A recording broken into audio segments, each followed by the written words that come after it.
Sebenarnya skuter ni dia bukan untuk berlumba. Dia sebenarnya guna untuk suka-suka, untuk have fun, untuk jalan-jalan. Sebab dia punya santai-santai. Sebab dia punya max speed dia adalah 21 km sejam. Which is tak laju pun. Memang tak boleh buat untuk lomba. Kalau lebih daripada 21 dia akan ada auto brake lah. Okey, hai, Assalamualaikum semua. Terima kasih kerana bersama Projek Solo. Hari ini saya nak bawakan penonton-penonton saya merasai perkhidmatan e-scooter BEAM. Saya akan bawa anda cuba, dan sebelum tu kita kena install dulu apps BEAM. Kena install dulu dan kemudian boleh terus bawa. Boleh berjalan sekitar Kuala Lumpur santai-santai kan. Jadi kita rasa dulu, jom ikut saya cuba bawa BEAM ni macam mana.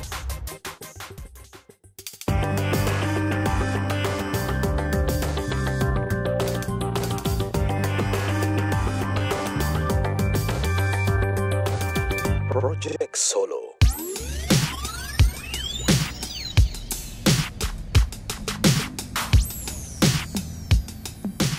Perkhidmatan e-scooter BEAM di Kuala Lumpur melebarkan sayapnya apabila syarikat itu menempatkan lebih 200 unit e-scooter di sekitar Bukit Bintang, pusat benih belah Lot 10 dan di beberapa kawasan sekitar Kuala Lumpur.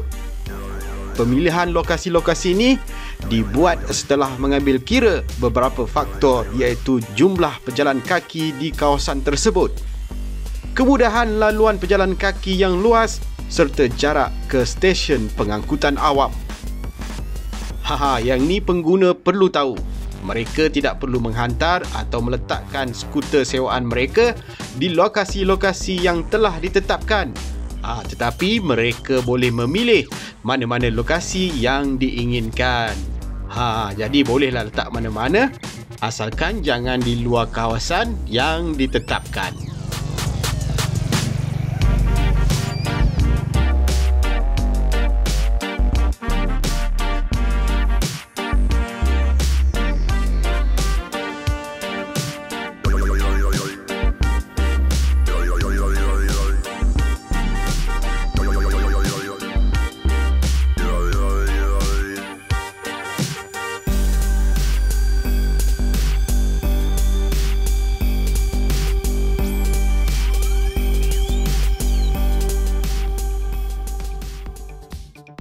Untuk menggunakan e-scooter BEAM ni, pelanggan perlu memuat turun aplikasi BEAM, mengaktifkan data telefon mudah alih dan Bluetooth, serta memasukkan butiran kad kredit atau kad debit.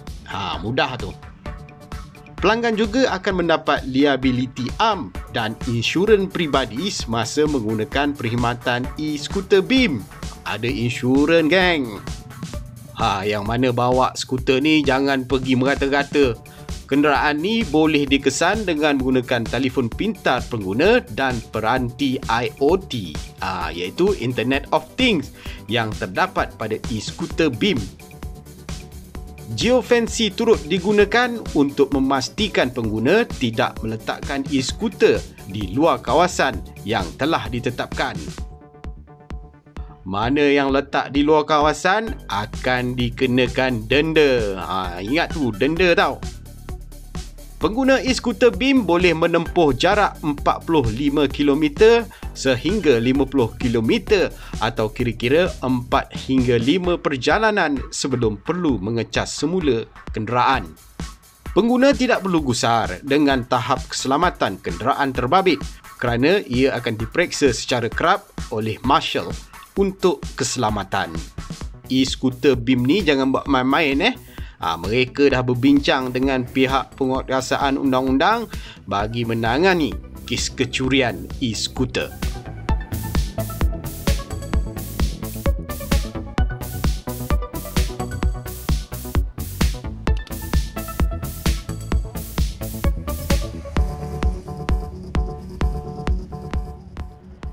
Okey, jadi saya dah pun ronda-ronda tadi sekitar Kuala Lumpur dengan menggunakan BEAM. Okeylah, seronok kan dapat ronda-ronda menggunakan e-scooter BEAM ni.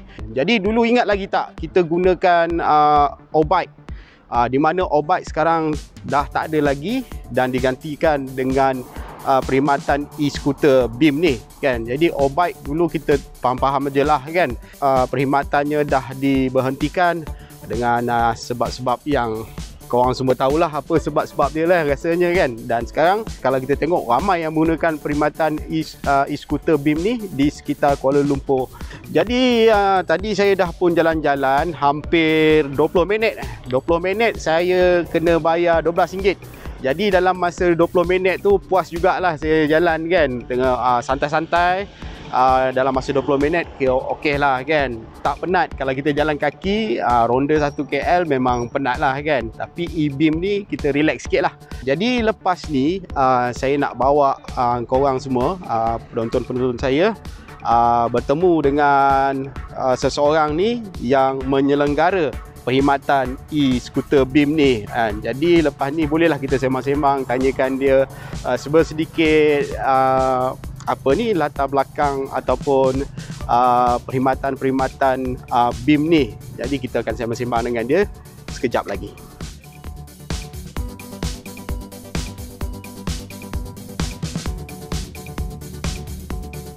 Okay, nama saya Syed Rasid Gandias bin Syed Ahmed Jalaluddin. Asal daripada Kuala Lumpur. Saya sekarang ni saya buat ni BIM scooter punya kerja. Saya sebagai guardian lah. Kalau kita punya tempat kerja panggil ni guardian. So kalau skuter ni ada masalah ke apa ke, kita orang yang akan datang untuk selesaikan lah. Kalau saya, kalau yang bagi siapa yang tengok channel ni, yang buat kerja macam saya ni, prefer malam lah. Sebab trafik pun clear, kita senang nak jalan. Sesuai waktu malam lah. Sesuai waktu malam lah. Cuaca pun tak panas, kerja relax. Okey, BIM ni sebenarnya dia gunakan apps. Nama apps tu pun BIM juga. Boleh download dekat Google Play Store ataupun dekat App Store bagi yang guna iPhone. Dia punya cara penggunaan dia mudah je. Lepas dah install apps tu, masuk ke dalam tu dan dia akan minta detail-detail lah, macam nombor telefon, kad bank untuk deduct kalau sekiranya guna nanti skuter ni. Kemudian boleh pakai sama mana, tak ada had dan tak ada cas tambahan. Contoh macam lepas customer unlock ada payment initial, tak ada. Dia pay per use, berapa lama kita pakai banyak tu kita bayar. Bagi saya yang dah kerja untuk 3 minggu ni, dia bagi saya mudah lah. Dia tak membebankan lah. Sebab barang-barang semua diorang provide. Kita punya perjalanan daripada satu point ke satu point pun diorang bagi kita skuter untuk kita pakai. So mudah lah.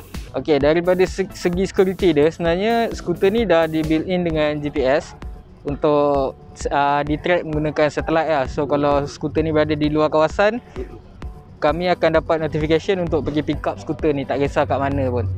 Okey, kalau skuter yang habis bateri, kami akan assign untuk tukar bateri. Dan skuter yang tak ada dekat tempat parking dia pun, kami akan dapat notification untuk letak dia di tempat parking lah. Boleh kesan boleh kesan sebab dia ada GPS kat dalam. GPS Sebenarnya skuter ni dia bukan untuk berlumba. Dia sebenarnya guna untuk suka-suka, untuk have fun, untuk jalan-jalan. Sebab dia punya santai-santai. Sebab dia punya max speed dia adalah 21 km sejam. Which is tak laju pun. Memang tak boleh buat untuk lomba. Kalau lebih daripada 21, dia akan ada auto brake lah. Okay. So dari segi keselamatan tu memang terjamin. Ya, memang terjamin. Okey, terima kasih Syed. Okey, sama-sama. Okey, jadi baiklah, saya rasa sampai di sini dulu video kali ini. Diharap video ni dapat memberikan informasi-informasi dan kali ini video ni enjoy-enjoy je lah kan. Jadi kita akan jumpa lagi di video-video akan datang. Terima kasih dan jangan lupa subscribe, share, like dan komen. Jumpa lagi. Assalamualaikum. Project Solo.